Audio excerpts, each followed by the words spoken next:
ఈ లోకంలో ఉన్న వాళ్ళకి ఆ బెంగ లేదు. అమ్మా అనొక్కసారి పిలిచి నమస్కారం చేస్తే చాలు, వెంటనే నేనున్నాను రా బిడ్డా అని అమ్మవారు కాపాడుతుంది.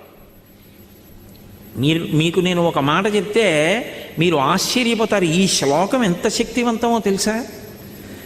మీరు తప్పించుకోలేనంత పెద్ద ఉపద్రవం వెంట తరిమేస్తుంటే వెనకాతల ఏం చెయ్యాలో తెలియనప్పుడు ఈ శ్లోకం జరిగితే చాలా రక్షిస్తుంది అమ్మవారు.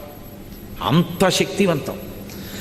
చండీ పరదేవత అనుగ్రహం అంటే అలా ఉంటుంది. అందుకే చండీ చరణవు అని చండీ పరదేవతని స్తోత్రం చేశారు శంకరాచార్యులు వారి ఈ శ్లోకంలో. అటువంటి అమ్మవారి పాదాలు పట్టుకుంటే సంస్కారవంతం చేస్తుంది మనస్సు.